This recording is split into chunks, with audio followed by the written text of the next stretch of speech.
seja bem-vindo a mais um episódio Doutora Lu Me Convida, um espaço para nós conversarmos sobre saúde, incluindo saúde capilar. O tema de hoje é sobre uma verdadeira epidemia nos consultórios de tricologia. Vamos conversar sobre alopecia fibrosante frontal e algumas outras doenças cicatriciais de couro cabeludo. Meu convidado de hoje é o Emerson Silva. Muito obrigada pela presença. Eu que agradeço. E para a gente começar o nosso episódio, eu quero que você fale um pouquinho sobre você, como você começou nesse universo da tricologia, da terapia capilar. Me conta um pouco essa história. Maravilha, é um prazer estar aqui com você, doutora Lume. E eu gostaria de falar sobre um pouquinho desse universo, como que eu cheguei na tricologia, né? Venho da área da enfermagem, na qual eu trabalhei aí por 6 anos, uma área que eu sou apaixonado, que é cuidar de pessoas, né? Então, sempre tive esse carinho por cuidar de pessoas. E foi onde que eu descobri que eu tinha uma calvície, uma alopecia androgenética, né? E aí, eu fui em médicos, comecei a tratar, não estava vendo muito resultado na época. Foi onde que eu descobri que eu tinha um problema de tireoide, eu tinha descoberto que eu tinha um hipotireoidismo. E aí, comecei a pesquisar muito sobre o universo da terapia capilar. Sobre forma de tratar, como tratar, se tinha cura, se não tinha, porque a gente ouve muito, né? Falar sobre a calvície, que não tem o que fazer, não tem jeito. E aí, fui conhecer a tal da terapia capilar. E eu falei assim, gente, o que é isso? E aí, comecei a pesquisar, comecei a entender sobre esse universo. E aí, comecei a colocar em prática em mim. Fiz um curso na época, um curso livre de terapia capilar. Comecei a cuidar de mim, comecei a ver resultado. E aí eu pensei, poxa, por que não levar isso também para outras pessoas que precisam do nosso trabalho? Porque tantas pessoas sofrem com problemas capilares, né? E foi onde que me apaixonei pela área da terapia capilar, da tricologia. E aí eu resolvi me especializar, me aprofundar nesse universo e estou aí há 7 anos já, cuidando de pessoas que têm problemas capilares, né? Que sofrem com essas doenças que afetam o couro cabeludo e mexem diretamente com a autoestima. Então, a minha jornada começou aí, cuidando de mim primeiramente e depois podendo levar também essa transformação para as pessoas, né? Muito bom. Eu adoro quando tem essas histórias, né, de que Sim. foi algo pessoal que te levou a conhecer a área. A gente acabou se conhecendo no curso da Kátia Nunes, né, que é Sim. uma das precursoras da terapia capilar no Brasil, se a gente for parar para analisar. E você estava dando aula também, né? E como Isso. professor, como é que você vê essa questão das cicatriciais, né? Como é que Olha, você passa para o seu aluno? então, isso é algo que me impactou muito quando eu comecei a ver o crescimento das alopécias cicatriciais e também, ao mesmo tempo, como muitas pessoas, profissionais mesmo, não conhecem, não têm o conhecimento de como identificar essas patologias que afetam o couro cabeludo, né?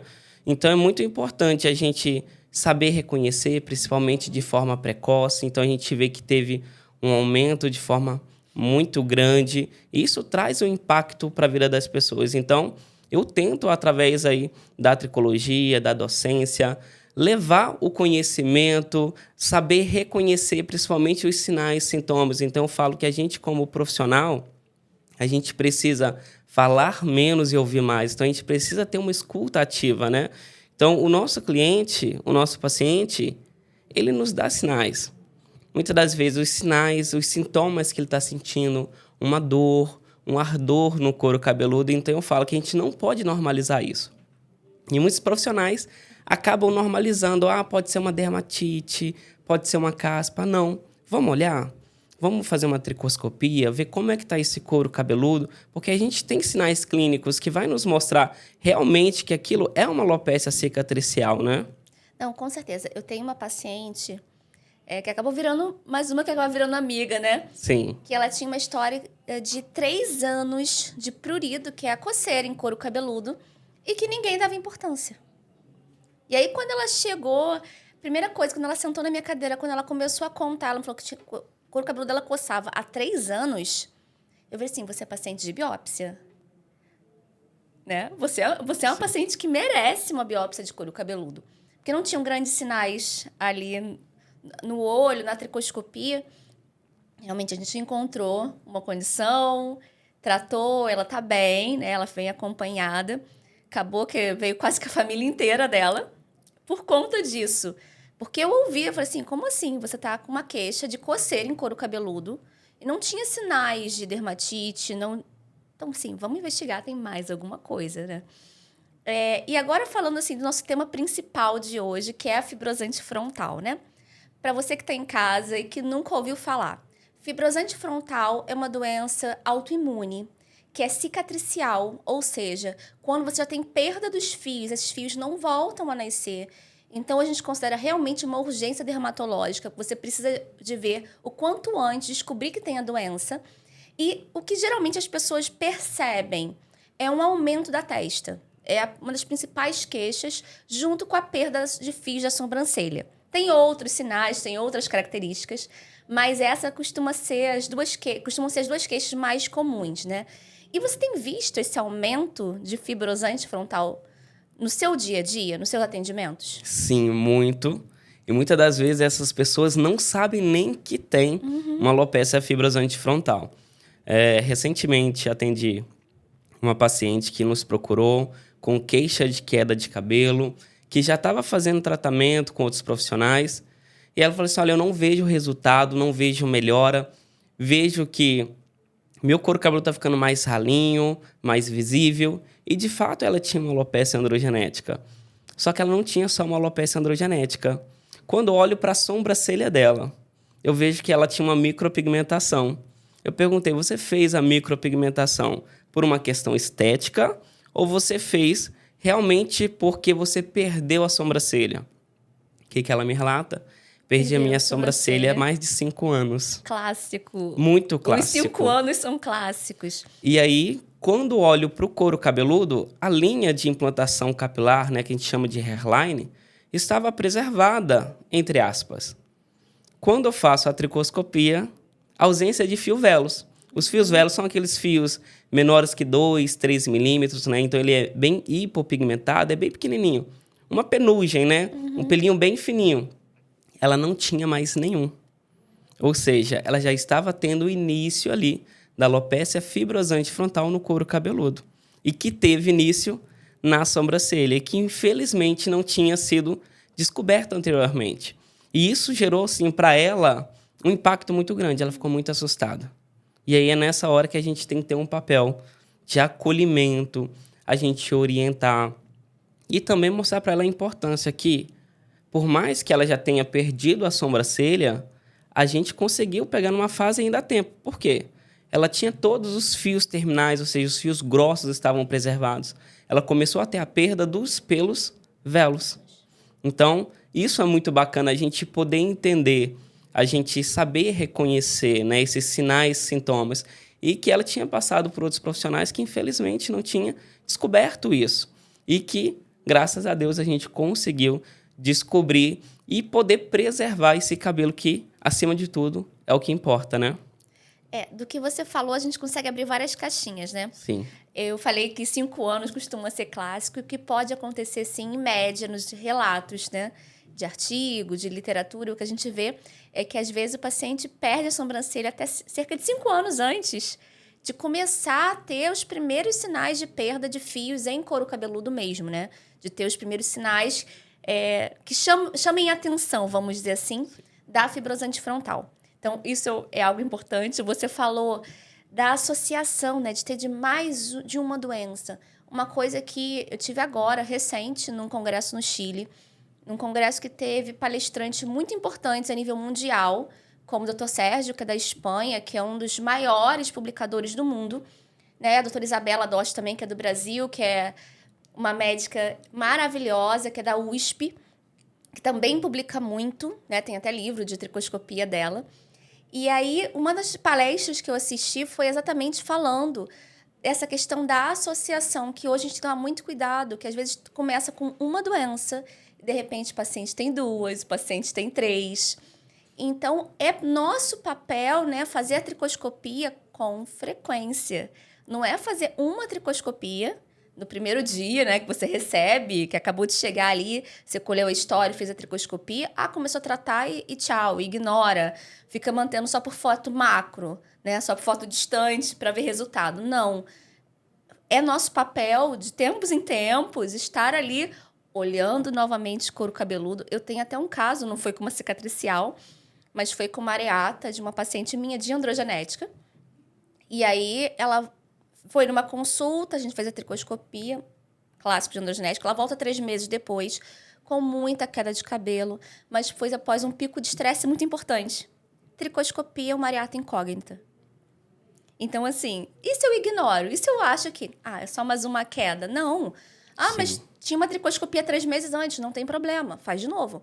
É a nossa função estar ali reavaliando o couro cabeludo, porque a gente pode ter associação de doenças. E tem até alguns que tem até um termo, né, que seria para alopecia em transformação, vamos dizer assim, né? Que a gente tem uma cara e que, se em 6 meses ela muda, é como se tivesse transformado ou teria mais de uma ali associada. E por que você acha que paciente, quando a gente fala assim, que tem uma cicatricial, que tem uma fibrosante, né, se assusta tanto, né? Fica tão nervoso, tão tenso? Olha, eu acho que isso ocorre muito porque quando pensa em cicatricial, o paciente ele já vai associar uma cicatriz. E quando a gente pensa em cicatriz, a gente fala de uma área onde que vai ficar uma marca que ela é definitiva. E o cabelo, muito se fala do cabelo como símbolo de força, beleza, mas o cabelo também, ele é algo ligado à nossa autoestima, à moldura do nosso rosto, né? Então, quando a gente pensa em alopecia cicatricial, a gente já pensa, vou perder meu cabelo, vou ficar calva, vou ficar calvo, vou ficar com uma cicatriz no couro cabeludo. Então, é importante a gente poder orientar, a gente reforçar, explicar, porque muitas das vezes esse cliente, esse paciente, a gente acaba descobrindo uma fase muito precoce. E olha a importância, a dádiva que a gente tem de detectar isso quanto antes, que a gente vai trabalhar para preservar esse cabelo existente, que muitas das vezes ainda não tem uma falha. Sim. Aproveitando esse assunto, né, de diagnóstico precoce, teve algum caso seu que seja muito marcante, que o diagnóstico precoce fez diferença? Para mim, teve um muito marcante, que foi quando eu me mudei recentemente para o Rio. E aí, um amigo meu perguntou com que eu trabalhava, né? Eu falei com ele que eu trabalho com tricologia, que eu mudei aqui para o Rio, justamente para focar ainda mais na tricologia. E ele perguntou o que era tricologia, porque muitas pessoas desconhecem, né? Muitas pessoas associam tricologia a tricô. Eu ouvi isso muito. E aí a gente tem que explicar o que é a tricologia, qual que é a função e a importância dela. E aí ele falou assim, olha, eu tenho sempre uma foliculite, uma espinha no couro cabeludo, eu espremo ela, some e depois fica tudo normal. Você podia olhar para ver? Eu exprimi ontem uma, por curiosidade dele. A gente resolveu fazer essa tricoscopia e quando eu faço a tricoscopia, vejo descamação perifolicular. Uma descamação que ela comete ao redor do folículo, ao redor daquele fio de cabelo, formando tufos de cabelo. E ele estava com o início de um líquen plano pilar. Muito inicial. Que bom. Que ainda ficava até suspeito. Será que é só um líquen plano?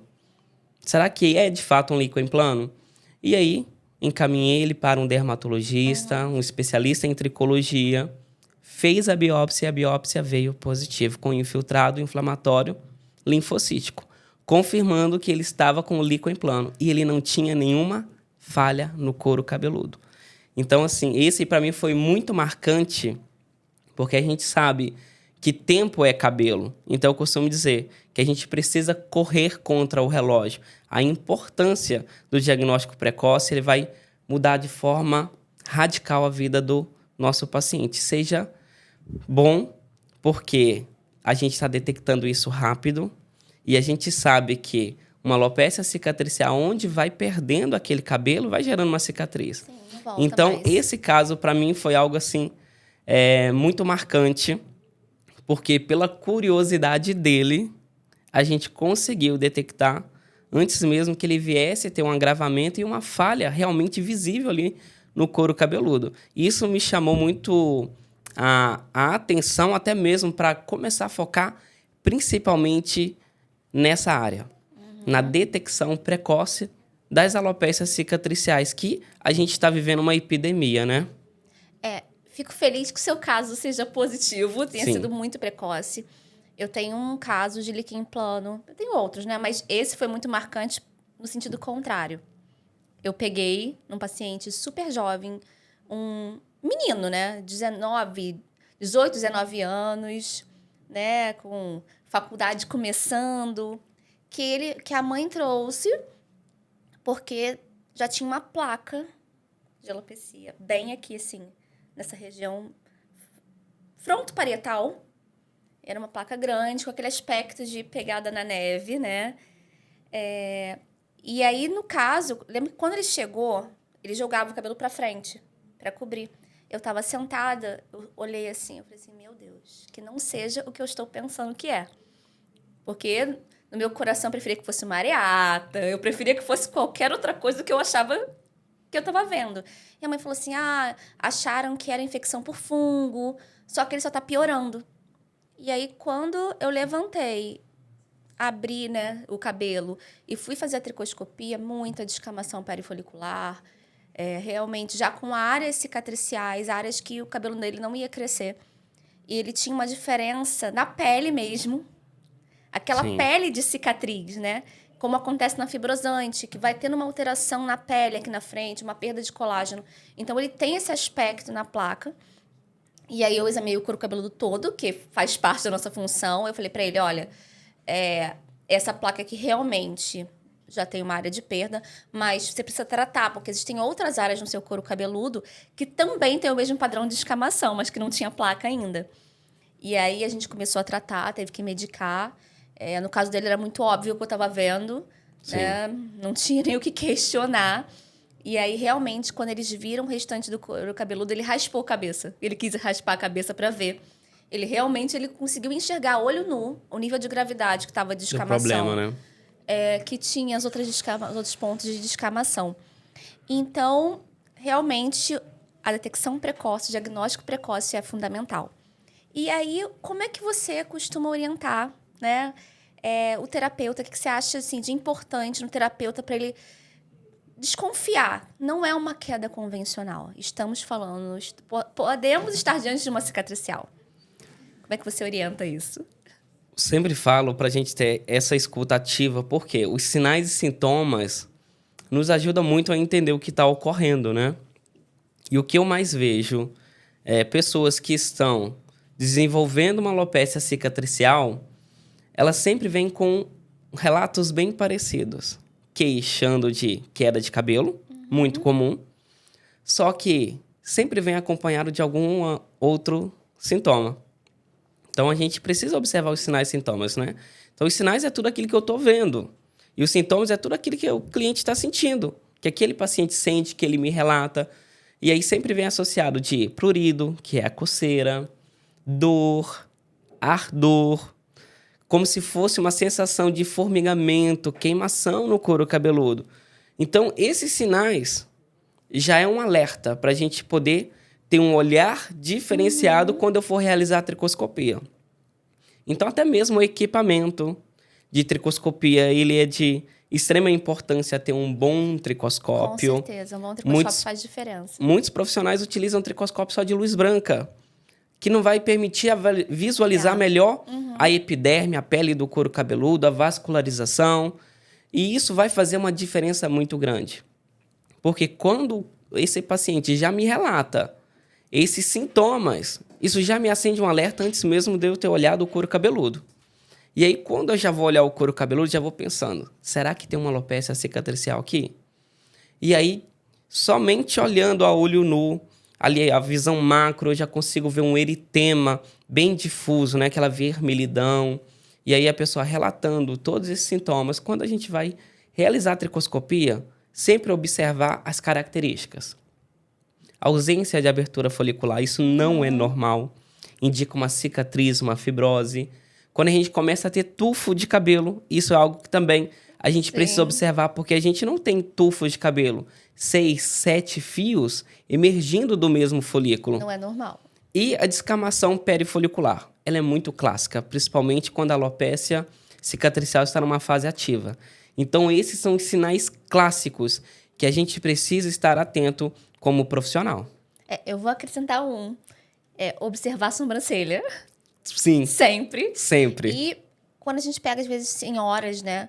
Pessoas com um pouco mais de idade, a gente já vê micropigmentada. Aí eu sempre pergunto, por que micropigmentou?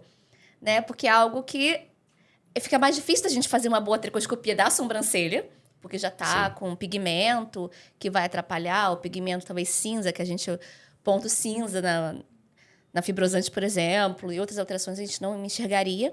Mas é sempre importante perguntar quando foi, porque as pessoas acabam normalizando. Às vezes tem tanto tempo de perda de cabelo, tem tanto tempo de perda de sobrancelha, que eles acham normal. Não, meu cabelo cai sempre. Não. Normalizam, né? Isso tem muito tempo já. Minha sobrancelha era fraquinha, tinha pouco fio. Isso já pode ser um sinal de alarme, né? Sim. E aí, quando a gente pensa nesse universo de cicatriciais, sim, tem uma que é a mais frequente, né? Que a gente vê realmente a incidência da fibrosante frontal superou as outras. Hoje, para os artigos científicos, no consenso, a principal cicatricial é a fibrosante. Mas o que você tem visto além da fibrosante na sua prática, na sua rotina? Alopecia fibrosante frontal, líquen em plano pilar, FAPD, tem se tornado cada vez mais comum e que muitos profissionais também acabam confundindo com uma calvície. E muitos olham só o macro. Olha ali aumento das entradas, a rarefação do topo da cabeça, a região da coroa, que realmente se assemelha muito a somente uma calvície. Mas por isso que eu falo do papel de uma avaliação bem detalhada, minuciosa, do papel da tricoscopia. Então eu falo que só faz diagnóstico quem faz tricoscopia. Com certeza. Porque ela vai nos ajudar a elucidar tudo que está ocorrendo ali. E aí a gente tem ali tanto o papel que a gente encontra dos sinais tricoscópicos de uma alopécia androgenética, né, que a gente chama de anisotricose, que é a variabilidade na espessura dos fios, mas também a gente tem um infiltrado inflamatório linfocítico ocorrendo ali. Então é comum a gente também ver essa descamação perifolicular. E eu vejo muitos profissionais falando assim, eu não tenho êxito, eu não consigo resultado no tratamento da alopecia androgenética, me sinto frustrado profissionalmente porque não estou vendo resultado. E aí o que eu mais vejo o diagnóstico acabou sendo errado. Por falta de uma avaliação minuciosa, detalhada, e até mesmo, muitas das vezes, ou por falta de conhecimento, não saber reconhecer. E eu pego diariamente pessoas que vêm de outros profissionais, muitas das vezes de terapeutas capilares, e vêm com esse relato para mim. Eu estou tratando, não estou vendo melhora. Recentemente, eu atendi uma médica, hematologista, que ela estava se queixando de queda de cabelo, estava fazendo mesoterapia, microagulhamento, e nada melhorava. Inclusive, ela fez tricoscopia. Quando eu vou fazer a avaliação dela, faço a tricoscopia, o que eu vejo? Mini tufo de cabelo, descamação perifolicular, um eritema difuso que a olho nu já conseguia ver. Ela, poxa, quem me atendeu não conseguiu ver isso no meu couro cabeludo? E a gente estava diante de um líquen em plano pilar. Então, assim, tem sido cada vez mais frequente. E também uma que eu tenho visto muito é a foliculite decalvante. Não sei se você tem visto muito isso no dia a dia, mas é algo que eu também tenho visto muito. Eu até brinco, eu digo que meu dado é viciado, né? Porque eu pego muita cicatricial. Às vezes eu falo assim, nossa, chegou um homem, eu vou atender uma androgenética, vou atender algo... Eu fico assim, otimista, né? Eu vou atender algo comum. Não. E não. FAPD, foliculite decalvante. Eu pego foliculite dissecante também. Tem alguns casos. Olha que ela é mais rara que a decalvante, sim, mas eu pego com frequência. Tive até um caso de FAPD. Para quem não sabe, vamos lá. FAPD É uma fibrosante em padrão de distribuição androgenética. O que isso significa numa linguagem bem clara? É como se fosse uma calvície com inflamação. Sim. Só que esse nível de inflamação leva à perda do fio. Então, eu sempre digo para o paciente, o que é FAPD? Uma calvície com inflamação. E a gente tem visto cada vez mais. Aí chegou um paciente que ele queria fazer transplante de uma área calva muito grande, tá? Na região de vértex, bem coroa, assim, mas aquela coroa estendida que começa a chegar parietal, começa a chegar bem topo de cabeça. E aí quando ele se passou de longe, eu pensei, nossa, paciente digno de transplante. Sentou, a gente começou a conversar. Eu não lembro se ele tinha grandes queixas na história dele. Mas aí, quando eu levantei e fui avaliar o couro cabeludo dele, eu já vi de longe o eritema e aquela descamação perifolicular. Tricoscopei. Tricoscopia clássica, né, de FAPD. Variabilidade de espessura, vermelhidão, né, o eritema de couro cabeludo, tinha descamação ao redor do fio, tinha ausência folicular. Então, assim, se tratava de uma FAPD, não de uma androgenética. E essa é uma preocupação nos nossos dias, né? E são pacientes que, muitas vezes, vão necessitar de biópsia. Sim. Biópsia, durante muito tempo, eu já até ouvi profissionais falar assim, não precisa fazer biópsia, dá para fazer só o diagnóstico clínico. Ok. Muitas vezes o diagnóstico clínico é possível. Porém, tem dúvida? Dúvida é igual a biópsia. Eu acho que sim. Perfeito. Essa é a mensagem. Tem dúvida, dúvida é igual a biópsia. E uma coisa que eu já tive até experiência de paciente que eu já sabia previamente que era cicatricial foi o nível de consciência pós-biópsia. Muda. Porque ela achava que... Tem um líquen plano. Ela achava assim, meu cabelo cai. Doutora, sei que você já falou que é uma inflamação, mas não tinha esse nível de consciência.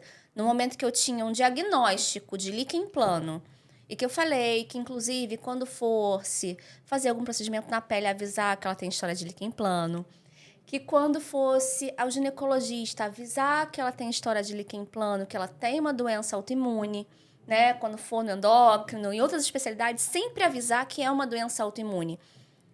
Eu senti que mudou o nível de consciência. Sim.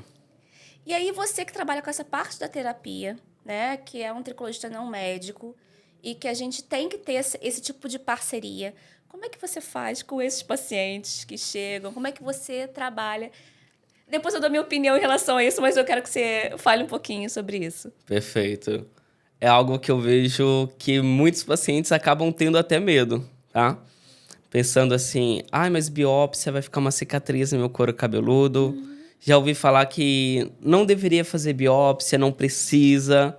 A gente vive uma era, infelizmente, de desinformação ainda. Sim. Muitas coisas são propagadas de forma totalmente distorcidas. E eu sempre reforço a importância para os meus pacientes do acompanhamento com o médico, da biópsia quando é necessária, porque por mais que a tricoscopia é uma ferramenta que a gente consegue elucidar 90% dos casos, mas a gente tem aqueles 10% que, quando está no estágio muito inicial, muitas das vezes a gente não consegue ter 100% de certeza que é uma cicatricial, por exemplo. E aí o papel da biópsia. Ela não é só uma ferramenta de diagnóstico. Eu não vejo ela assim. Eu vejo ela como um potencial até mesmo para traçar novas estratégias de tratamentos.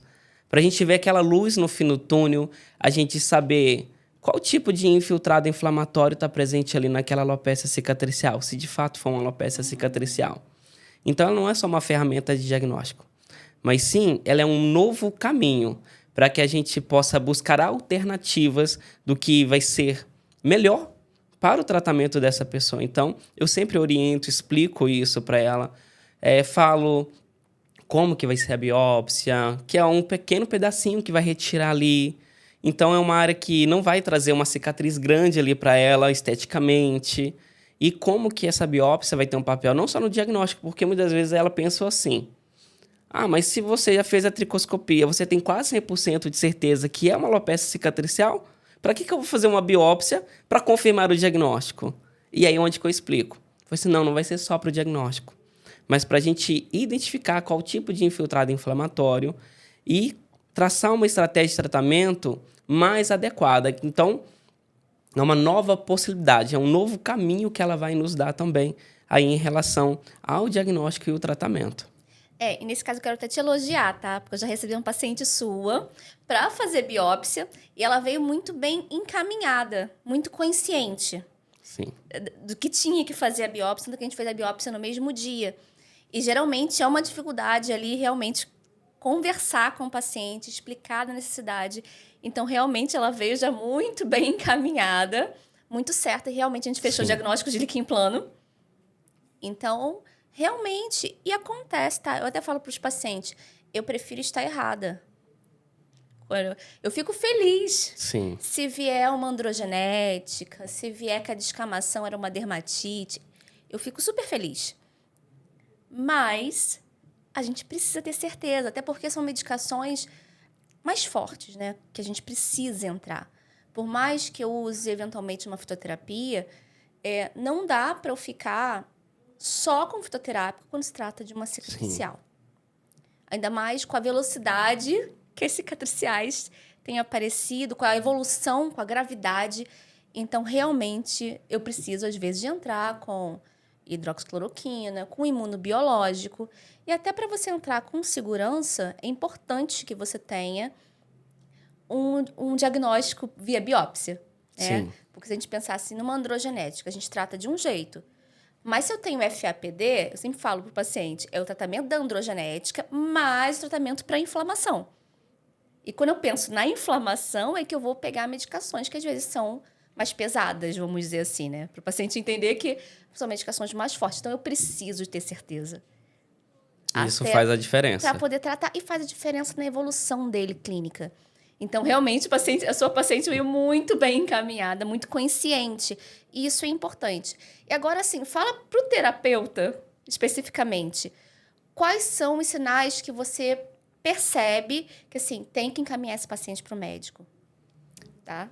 Isso é muito importante. Primeiro, sempre se atentar ao que esse paciente está relatando.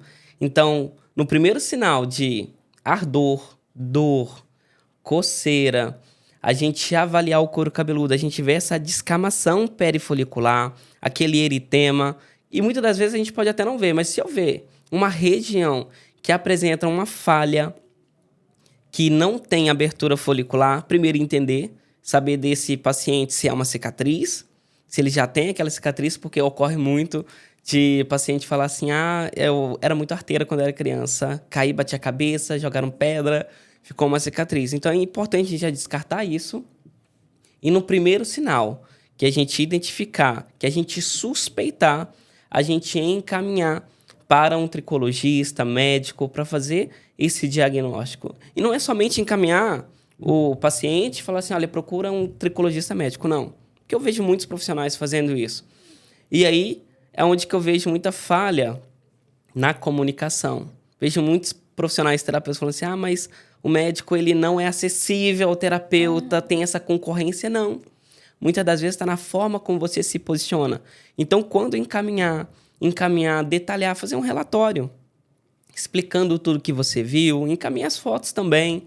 Isso vai fazer uma diferença. E eu sempre falo, na dúvida, não sabe o que é, encaminhe. Pode ser uma simples dermatite seborreica no final das contas, mas encaminhe. Nunca fique com um paciente que você tenha dúvida. Se você sabe reconhecer os sinais, maravilha, perfeito. Vai encaminhar explicando tudo. Se você não sabe e ainda tem dúvida, encaminhe para um médico tricologista. Não, isso é fundamental, porque realmente eu vejo, às vezes, muitos médicos até com medo. Com medo por quê? De não ter segurança, de fazer procedimento errado. Já aconteceu comigo. A gente já está conversando ontem sobre isso, né? Que já aconteceu de paciente meu ter procedimento que é 100% contraindicado, indicado numa fibrosante. E assim, deu mandar mensagem desesperada para terapeuta. Assim, pelo amor de Deus, não! Isso acontece muito. Então, é importante esse nível de consciência também, né? E o terapeuta, quanto mais ele se profissionaliza, quanto mais ele estuda, é natural que a gente encaminhe. criou confiança. Eu lembro quando eu te chamei, eu falei assim, eu queria convidar alguém sério. E eu sei que você tem seriedade no seu trabalho.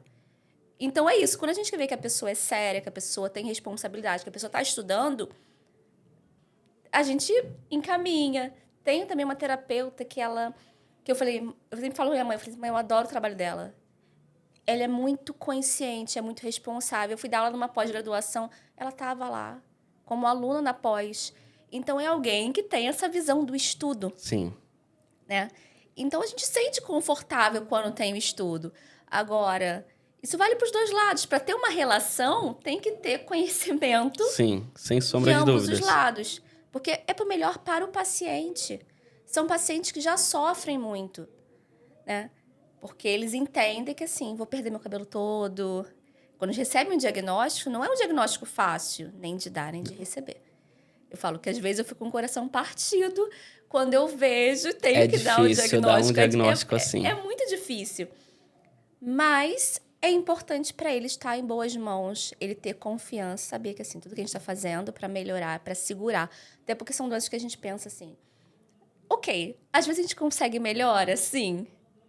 Mas o que a gente passa para o paciente é, vamos segurar a sua evolução. Nosso objetivo é segurar a evolução. Quando a gente consegue um grau de melhora, a gente fica muito feliz. Muito. É uma realização. Porém, nosso objetivo é travar a evolução da doença, controlar a doença, né? E tem algo dentro da sua prática que você, assim, acha que deva ser contraindicado para pacientes cicatriciais? Algum procedimento, algo que você faça, que seja comum na prática da terapia, que a gente fala assim, é contraindicado, não pode fazer. Duas coisas que eu vejo muito, que na terapia capilar é muito utilizado. O microagulhamento.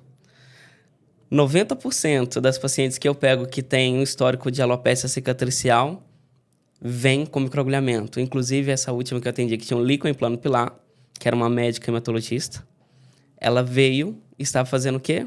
Microagulhamento. E vacoterapia. Eu vejo fazer muita vacoterapia ali, naquele couro cabeludo que está completamente inflamado. Então, assim, são 2 tipos de tratamentos que eu não recomendo de forma alguma, tendo em vista que a gente está falando de uma inflamação crônica. E aí eu vou fazer um microagulhamento que vai gerar uma injúria, uma inflamação ali nessa pele. Como que essa inflamação vai ser? Vai ser controlada? A gente consegue garantir isso? Que essa inflamação vai ser controlada do microagulhamento? Tendo em vista que eu já estou lidando com uma alopecia cicatricial que tem uma inflamação crônica. Então, isso é algo que eu não recomendo de forma alguma.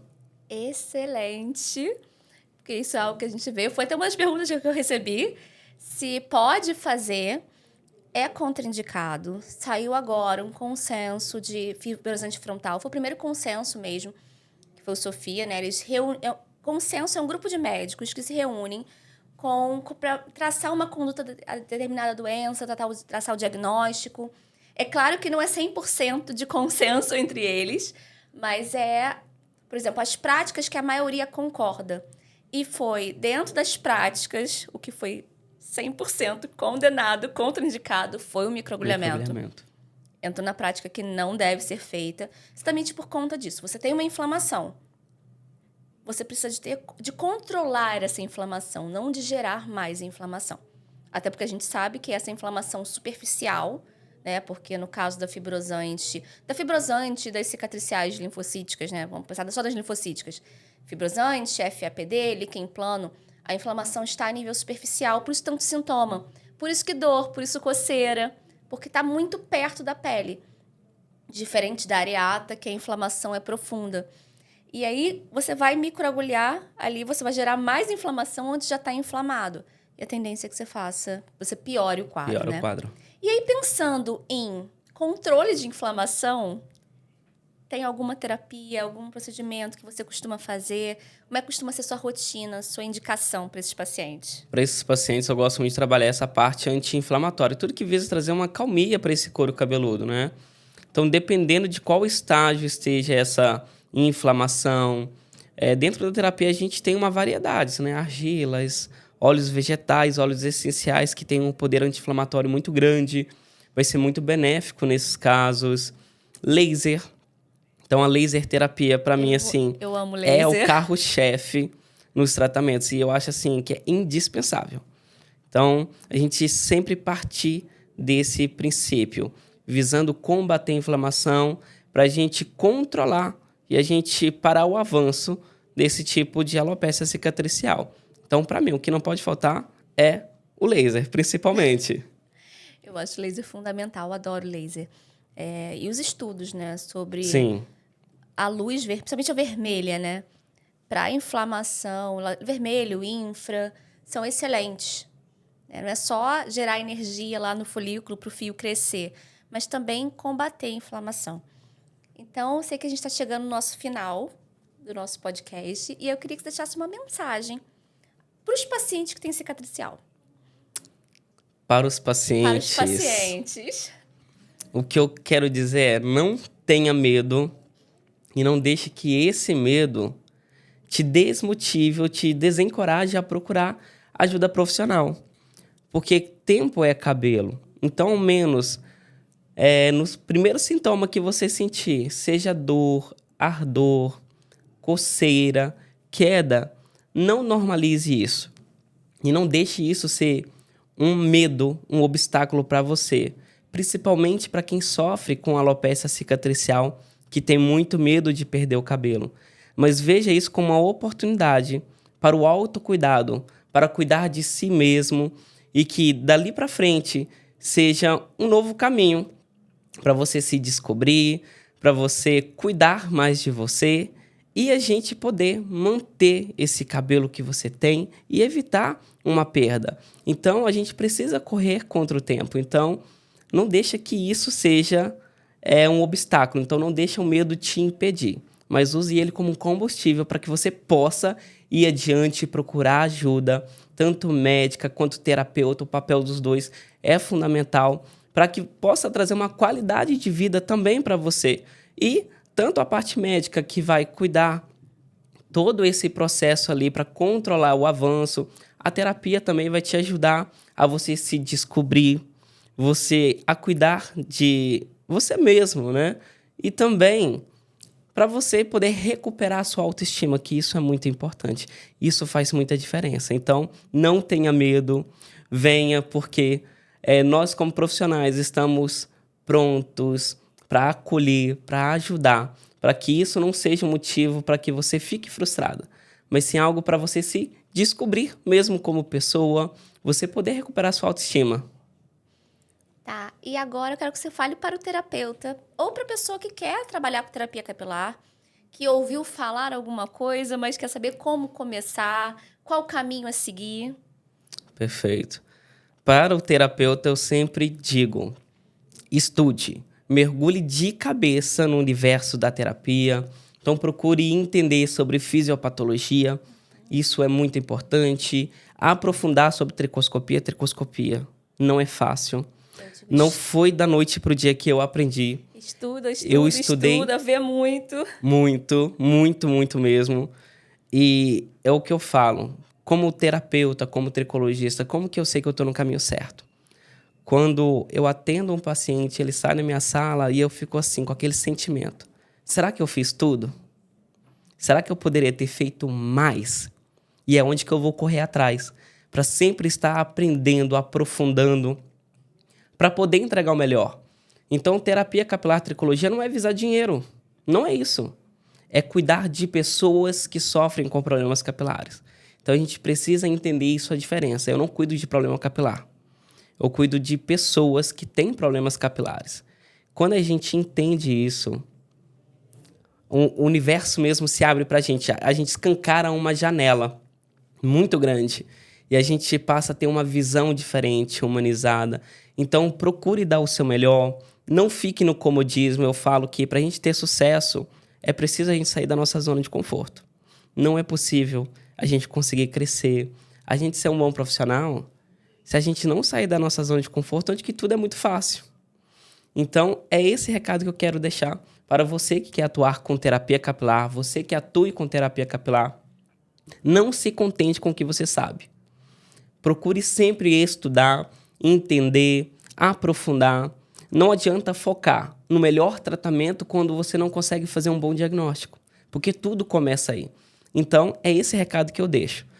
Não se acomode. Procure sempre, sempre estudar. Não, e entenda que tricologia é a área da Saúde. Não é estética. É claro que vai ter a consequência estética do bem-estar do Sim. paciente, da autoestima, mas não é estética. Porque quando você vem com esse pensamento que é estética, você quer fazer microagulhamento em todo mundo, você quer Sim. fazer mesoterapia em todo mundo, sem ter o entendimento do que esse paciente tem, né, do que o seu cliente tem. Então, é importante, é fundamental entender que é a área da saúde. Com toda certeza. Algo importantíssimo que você falou, né? Porque muitas pessoas confundem que é uma área estética e não é nada de estética. Couro cabeludo é pele. Inclusive, pessoas podem ter câncer de pele no couro cabeludo. Então, a tricologia, a terapia capilar, ela transforma vidas, ela salva vidas. Então, ela é uma área da saúde. E isso é importante. Porque muitos profissionais acabam trabalhando da forma que a gente vê, porque vê como uma área estética. E não é estética, né? A gente trabalha com saúde, a gente cuida de pessoas que têm problemas capilares, que inclusive pode afetar até mesmo a saúde da pessoa como um todo. Por exemplo, a gente não falou aqui, né? Mas o lúpus eritematoso discoide, essa pessoa pode ter um lúpus sistêmico e ela não saber. Não saber. E isso pode levar até a morte da pessoa. Então, a tricologia é uma área da saúde. Nossa, quantos diagnósticos eu já fiz porque a paciente estava com queda de cabelo. E doença de Graves, né? Que é uma doença autoimune da tireoide, tireoide de Hashimoto. É muito comum eu fechar diagnósticos de doenças que a pessoa, às vezes, até tem os sintomas, ela não sabe. Esse caso da doença de Graves, especificamente, ela tinha taquicardia, ela tinha queda de cabelo, ela sentia muito acelerada, sem sono, mas a queixa dela era queda de cabelo e ponto.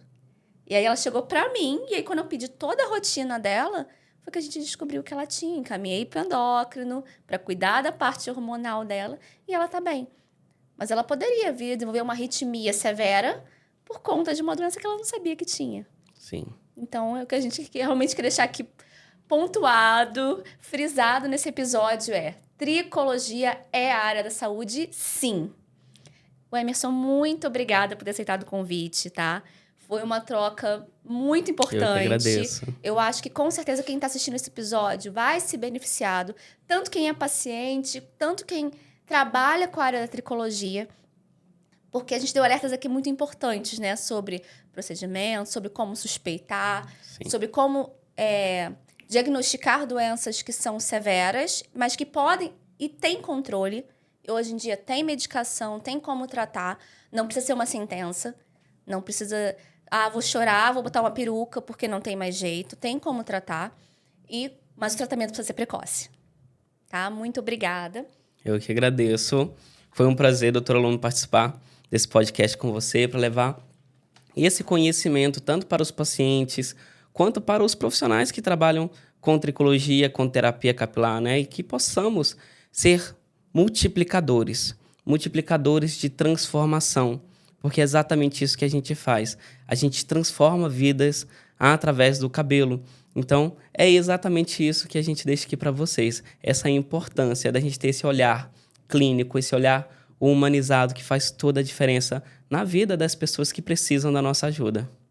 E agora eu vou te dar um presente da Trifarma, que é uma farmácia super parceira minha, que está apoiando o nosso podcast. Eles têm mais de 25 anos de história dentro da dermatologia, tem diversos ativos de tricologia também.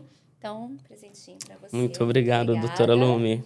E eu quero deixar essa mensagem final para você que assistiu esse episódio, tanto para você que quer trabalhar com terapia capilar, como você que é paciente, entender que existem pessoas, sim, sérias, que podem te ajudar, que podem cuidar do seu cabelo, né? Não precisa sofrer sozinho, porque existem pessoas éticas e sérias que vão te ajudar. E curta esse episódio, comente, compartilhe com aqueles seus amigos que estão perdendo cabelo. E não deixe de seguir o meu canal, Doutora Lume Convida. Muito obrigada.